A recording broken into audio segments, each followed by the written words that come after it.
As a counselor, one of the things that I see that it affects a lot of my clients that are struggling with depression, anxiety, obsessive compulsive thought life, bipolar ups and downs is that gut health is a huge part of understanding why my mental health is struggling. So, about 70% of what you eat is supposed to fuel your brain. That's a lot of our calorie intake. Now, if our gut is not able to process our food well, we're not able to absorb that material on that highway to our brain. And then that means our brain is deficient in the things that it needs to balance our mental health. Over the last couple of years, I really was questioning why is it that some of my clients don't get better? I do all kinds of amazing, great therapy that works for 75, 80% of my clients, but I've got that last 10 or 20% of people that don't get better. And so that created a hunger in me to know more and to discover. This is Melissa Kelly with Rising Hope Counseling, and I'm so excited to bring to you how to improve your mental health by focusing on your gut health. So, one of the things that I've done is a deep dive into what we call nutritional psychology. And that's understanding how the microbiome of our gut and the foods that we're eating have an effect on our mental health. I have really began to understand that the food landscape we live in that is all produced and made by major corporations really don't have our best interest at heart. Their desire is to get us to eat more of the products that they make so they can sell more. And that all goes back to the wheat that was produced in the 1970s that actually makes us want more. It's an adverse side effect. Did you know that when you eat Oreos, when you eat M&Ms, when you eat your favorite chocolate cake, all of those things are going to have sugar in them. And when they do, it lights up that opiate center of our brain. Now, manufactured foods versus homemade foods are even going to light them up more. They're filled with all kinds of chemicals designed to make you want to eat more and feel good when you eat it. Now, a lot of those foods are just having a total inflammation causing process on our body. Recently, I was talking to someone from my church who was telling me that her husband has been struggling with back pain for 13 years, had all kinds of tests and medications, and nobody could figure out what was going on. And recently, they had heard about a connection to maybe some gluten sensitivity. And he actually went off gluten for their vacation, and it was the first time he didn't have back pain. And so he's now gone gluten free. Now, my case is yes, 20 years ago, I was a little bit of a roller coaster every day during the day, ups and downs, depending on what I was eating. I didn't realize that my body is super sensitive to lots of things that are causing this inflammation in my body that then affects my mental health.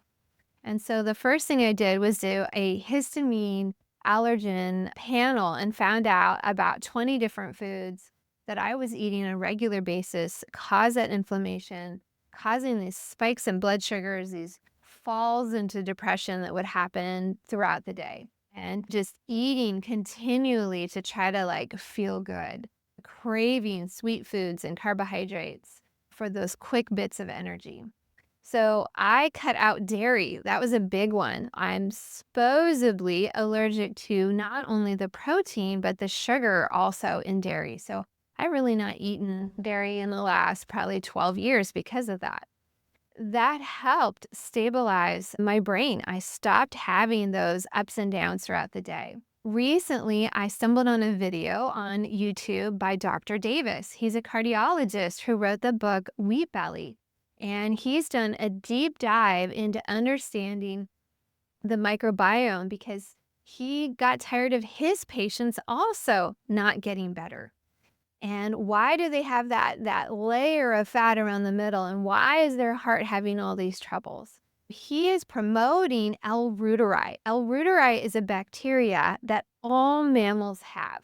whales and foxes, any mammalian animal, which includes humans.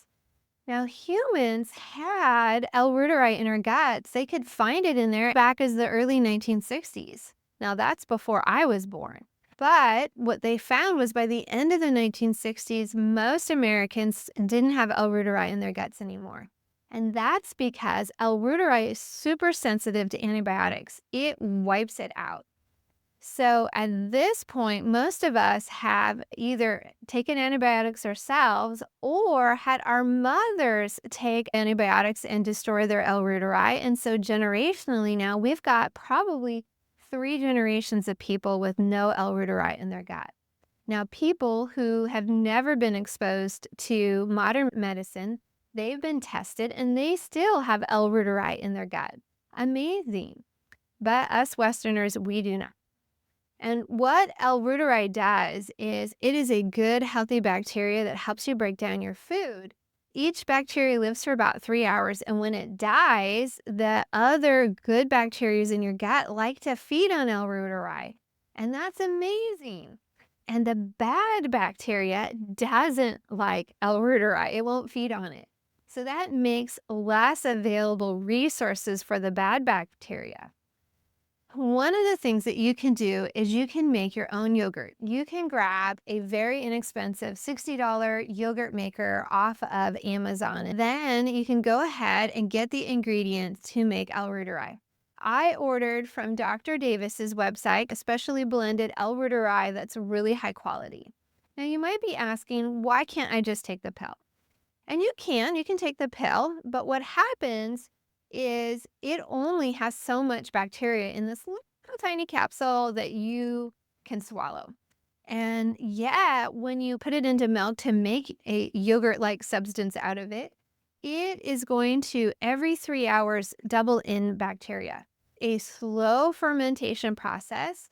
They recommend 36 hours for a nice sour yogurt experience. That half a cup or so of yogurt that you're going to eat is going to have hundreds of thousands of more of the L-Reuteri in it than you can fit in one capsule. And so that's why we make the yogurt. Now, you also will need inulin powder. It's made from artichoke.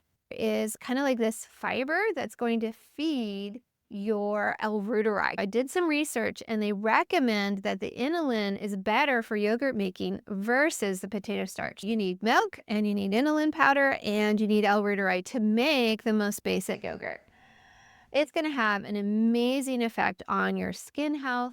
Now, I have struggled with adult acne. I'm turning 49 today, and until just the last few weeks have always had blackheads and acne. And as I've gone through the menopause stages, it's gotten worse. And so really my skin looks beautiful 6 weeks into yogurt making and yogurt eating. I'm amazed. It's nice and lovely. Now, another aspect of this yogurt is there's probably a lot of you out there who are struggling with digestive issues, and you maybe have what they call SIBO, the overgrowth of bacteria. You've got that leaky gut syndrome. Now, SIBO yogurt has L-Reuteri in it, but it also has a few other ingredients. It's going to have this probiotic called Gasteri in it, and it is another bacteria that's healthy and good for your gut. And antibiotics also kills this. And then your other ingredient is going to be just some Digestive Advantage Daily Probiotic. It's a 4-in-1. So the SIBO recipe is, again, for 2 of these quart-sized containers. I like to mix it up in a big bowl. So I put in my 1 capsule of my Gasteri, 10 capsules of my L-Reuteri, and 1 capsule of my digestive aid. And I put that straight into the milk. Actually, I put in just a couple tablespoons of milk first, like 1/4 of a cup or half a cup at the most. And I mix slurry. That's where we take these dry ingredients and mix it into the smaller part. And I really try to make sure I get all the clumps out with my whisk and my inulin powder and get all those clumps out. And then I add the rest of the milk to the container. Once I get that all mixed up, then I'm going to pour it into my bowls. I actually use the A2 milk. So A2 milk is a different version of cow that doesn't produce as much milk per milking, but it's a easier to digest. And so for somebody who has struggled with dairy, going A2 is a great option. And I'm finding that I don't have any problems with A2 milk to make my yogurt. Adding all this bacteria to the yogurt and do this slow growth, it's going to actually change the protein molecules and change the way that the sugars are too, and make it less inflammatory and easier to digest. That's why for tens of thousands of years, humans have been eating yogurt across cultures because they can ferment it. It lasts longer that way. But many of these ancient cultures all have some sort of fermented yogurt product that they eat as part of their culture.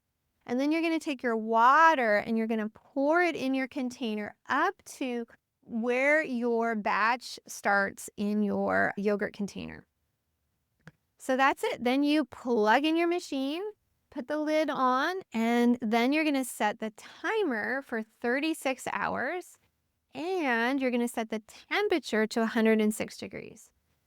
Now, I know not everybody is going to want to run out and buy a yogurt maker. If you've got an Instapot, if it's a full-size big one, you can put your yogurt in quart jars, put it straight into your Instapot, set it for 36 hours at 106 degrees, and you'll have yogurt. So now, once you get your first batch made, I'm going to let you know it's going to be a little runny.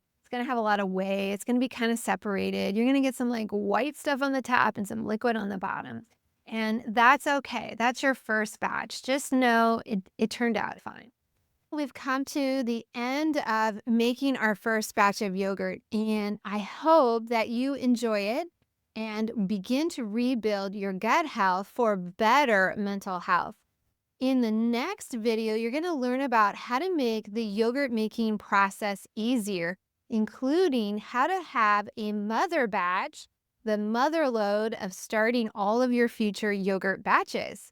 So tune into that. I can't wait to see you soon.